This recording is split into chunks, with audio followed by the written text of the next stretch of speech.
The official newspaper files of the early West record many stories of famous and notorious characters of that period.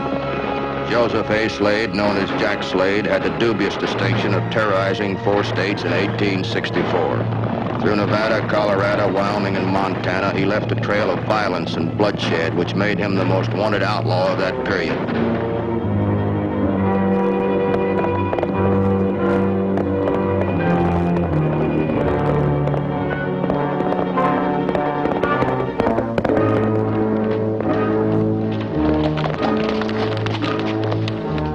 The Pony Express rider is always on time.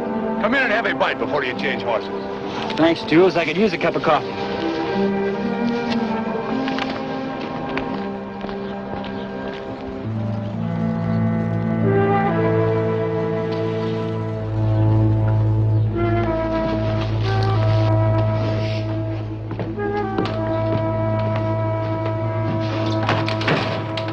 Help yourself, help yourself.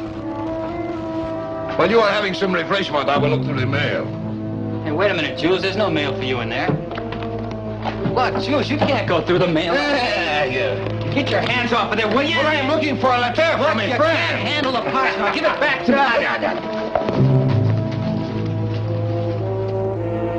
me. Take him to the corral. Give me the parts. Sounds like trouble already, Slade. What's going on here? What do you want? Keep your hands off the United States mail.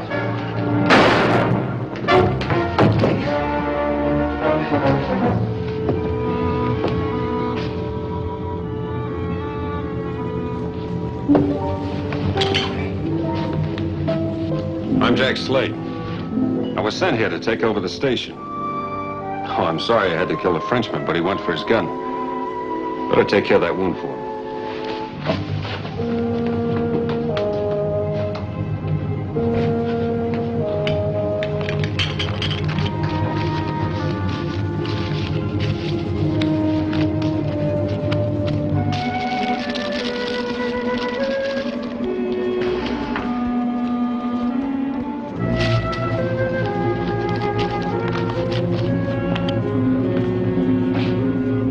Fix him up all right, Bill? Yeah, sure. Thanks a lot, Mr. Slade. I sure don't know what could have gotten into Jules. He knew he didn't have the right to go through the mail. The company's been having trouble with that Frenchman for a long time. When you get to Sterling, tell Superintendent Gorley what happened, huh? Better get going. Take care of him, Bill.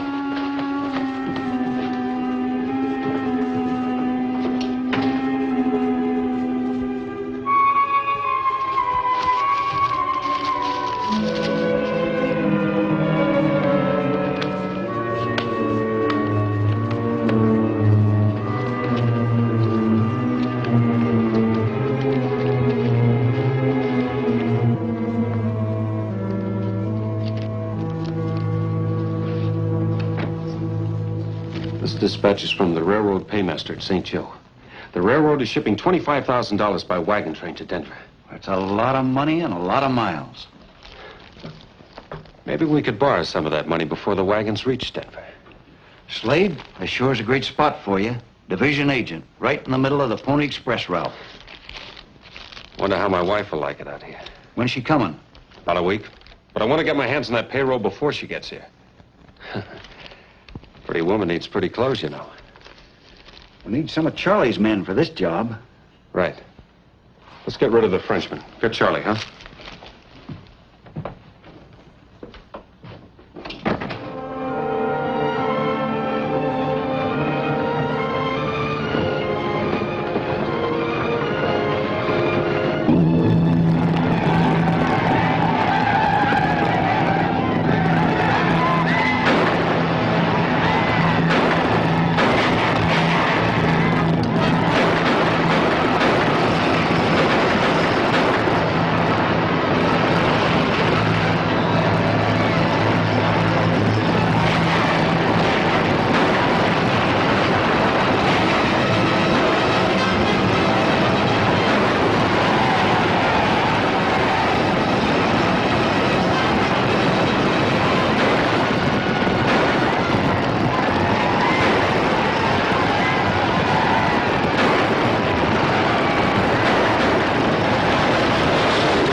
of the railroad's money had been stolen.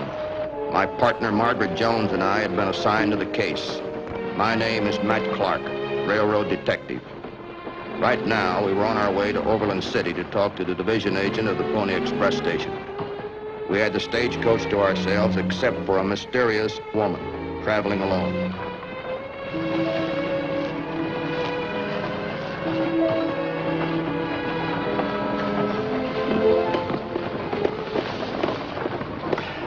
Allow me, madam. Or should I say miss? Thank you.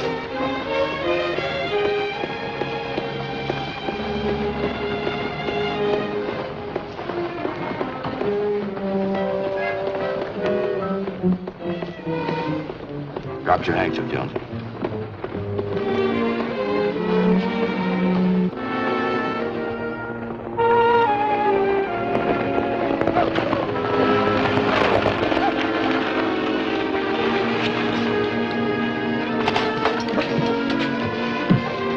Howdy, man. Morning. Virginia! Glad to have you with us, Mrs. Slade. Thank you. Come on.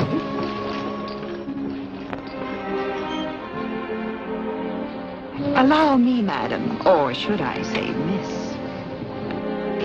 Do you suppose her husband understands her merit? I'm afraid so, Jonesy. I won't be long. Oh, listen, honey, I know this ain't Denver or New York, but I got a good job here and a chance to make a lot of money. But we're right in the middle of nowhere. There's nothing but desert and snakes and Indians. There's a nice little town about 30 minutes from here called Sterling. It's the Pony Express Division headquarters. Now, look, I'll give you some money. You can go into town, do some shopping, and fix this place up real nice, huh? All right. I'm sorry, but Passengers aren't allowed in here, mister. I'll go and unpack. Yeah, I know, but... I thought I took... What's this? Oh. Railroad detective, huh? That's right. Well, that's different. Glad to know you, Clark. Now, look, if it's about that Frenchman, I killed him in self-defense. I don't doubt that a bit. But that's not why I'm here. Oh? I'm investigating a payroll robbery that happened in this territory. I was wondering if you knew anything about it. I heard it was an Indian raid. So did I. But there was something very peculiar about that. There was? Yeah. For one thing, Indians might steal horses, grub, or whiskey, but never money. They know they'd be nabbed if they tried to spend it. Oh, I don't know. Indians will steal anything they can lay their hands on. In this case, I think white men had a hand in it. You see, there's only 3 or 4 people that knew when or how the payroll was to be shipped. Now, it's a cinch the Indians didn't know anything about it. Oh, I don't think they knew either. I think it was just one of those hit-and-run raids.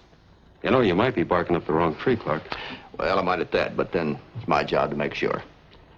I'm going to check with Superintendent Gorley. I may have to call on you later. Anything I can do, just holler. Thanks a lot.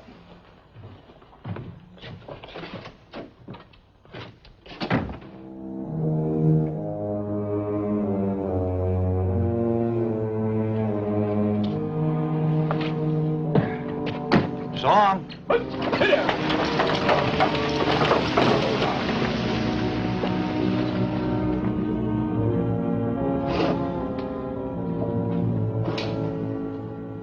Who's the stranger? A railroad detective. He's looking for the payroll robbers. Oh, he is he? Well, maybe I better follow that station. You kill one detective and they'll send 5 more out here to take his place. Well, I hope you know what you're doing. I do. This detective doesn't suspect us. Maybe not. But I'll tell you one thing. We better not look through any more mail pouches around this place. Just pick up the mail before it's due here.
half-breed. Bringing the mail pouch out here in the open. Haven't you got better sense?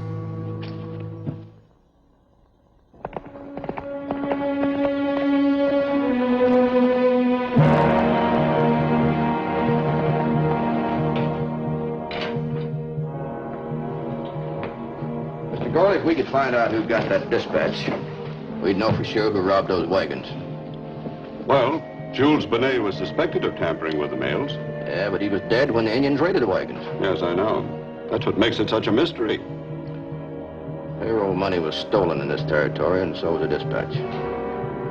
How many Pony Express stations are there in this division? Just 10. Doesn't narrow it down too much, does it? No, it doesn't.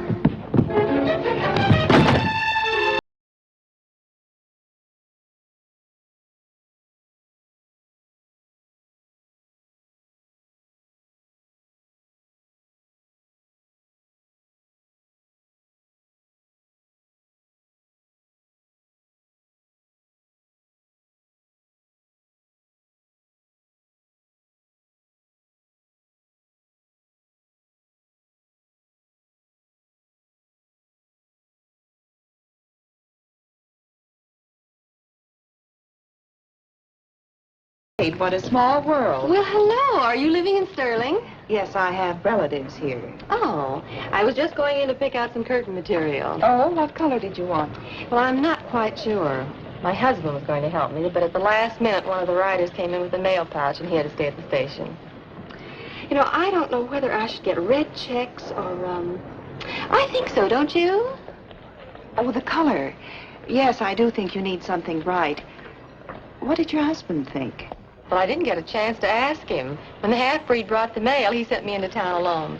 You know, sometimes I think men are more interested in their work than they are their wives. I suppose so.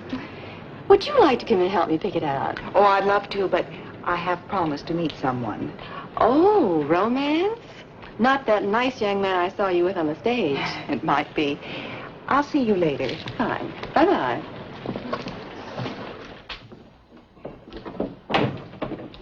Hi, Matt. Hi, how's the rider doing? Well, the doctor says he's got a 50-50 chance. Well, that's swell. Say, we got another mystery on our hands. Oh, what's that? The mail pouch he was carrying is missing. Well, that figures. I have something important to tell you. I just met Virginia Slade. Her husband was supposed to come into town with her, but decided to stay behind to take care of the mail. But he's not interested in the mail, only in the riders. She said that half-breed who works for Slade brought in a mail pouch. Maybe that's our missing pouch. Yeah. Let's take a ride out to the station and see what's going on out there. No, I don't think that's a good plan. What do you know about Slade? Well, not very much. He was hired on the recommendation of his wife's family. They own part of the company. Oh? Well, Slade could be as clean as a hound's tooth, but we haven't dug up anything in the 2 days we've been here. This could be a break for us. If he is rifling those mail pouches, Matt, he'll try to cover up. I think you're right, Jonesy. But I've got a plan. I hope it'll work. Now, here's what we'll do. Things were finally beginning to add up. Everything pointed to Slade.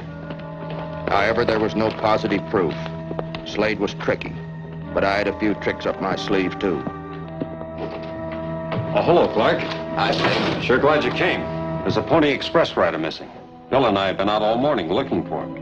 I just left Superintendent Gorley's office. He got there. Oh, sure glad to hear that. But, why did he bypass this station? He was shot. Pretty bad, too. Doggone. Is he going to pull through?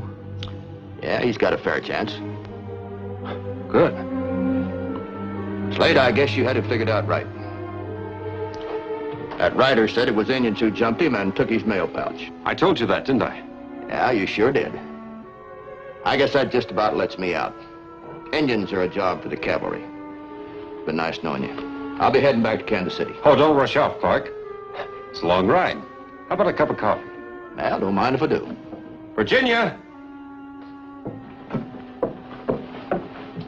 Oh, hello, Mr. Clark. Howdy, ma'am. One of the riders just came in, dear. Oh, thank you. Excuse me, Clark. Won't you sit down? I'll bring you some coffee. Thank you. Hi, Jimmy. Hi, Mr. Slade. Why don't you go in and get a cup of coffee, huh? I'll have Charlie get you a fresh horse. Thanks, I will. Well, hello. Morning, Mrs. Slade. I have some nice homemade apple pie. How about it, boys? Well, I don't mind if I do. How about you, Jimmy? Well, that sounds fine to me. Apple pie coming up.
Sure did. Good. Catch up with you later.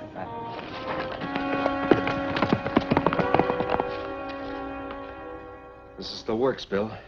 A fortune coming through on the stagecoach. Not only the payroll for the Comstock mines, but some of the gold that was minted in Denver as well. Bill, will be millionaires. With all that loot, we might run into a cavalry escort.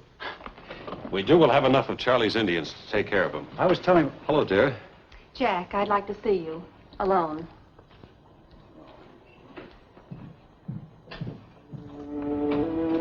What's the matter, dear? You look upset. I saw you take a letter out of the pouch and put it in your pocket. Why? Oh, it was an important letter addressed to me. This is addressed to the railroad paymaster. This is none of your business. Jack, why did you steal it? Because it gives me the information I want. Information about payrolls and money? Yes. Yes, money. Money I needed to buy you pretty clothes and take you to the big city to live. I don't want that kind of money. Shut up! You better send that dispatch with the next rider. You keep your mouth shut. You're choking me! I'll do a good job of it, too, if you don't keep your mouth shut.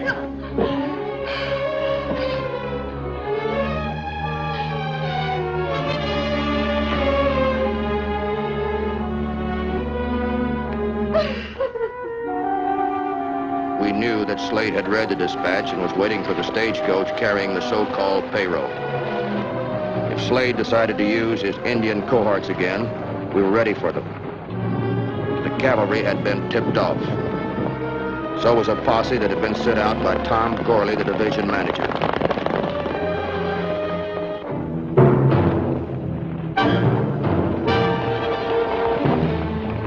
There's the stagecoach with the money. Go tell your Indian friends.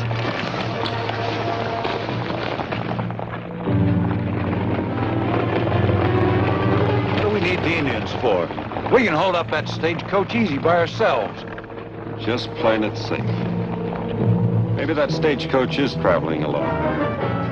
And again, maybe there's an escort not too far behind. Come on.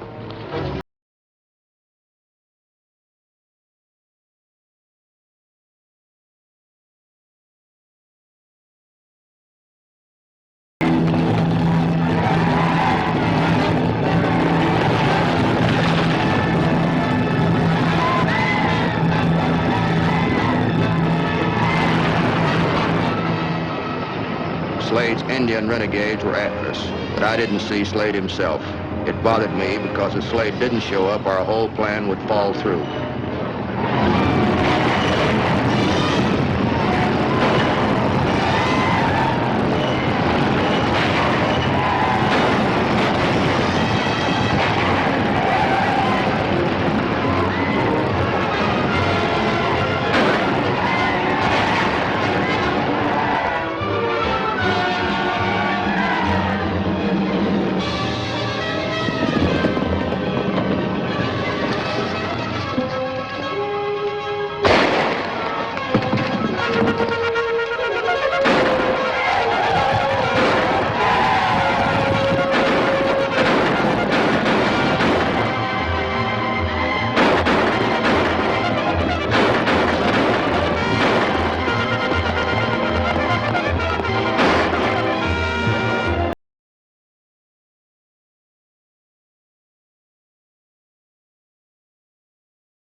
Slade, you've taken one dispatch too many.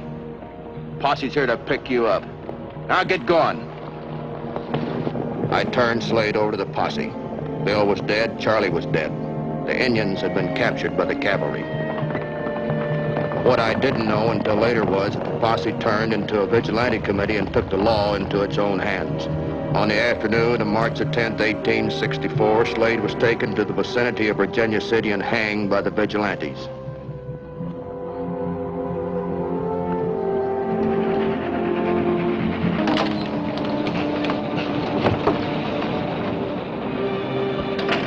Dad, there's Virginia Slade.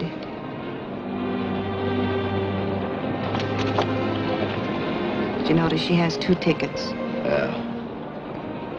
One for Slade's body in the baggage car up front. She claimed it for burial.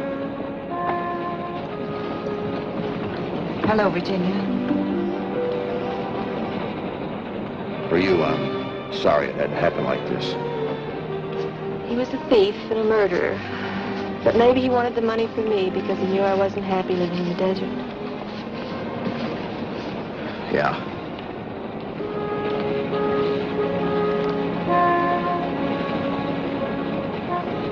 You know, Jonesy, a man like Slade who robs and kills wants people to think he does it for somebody else. But he really does it for only one person. Himself.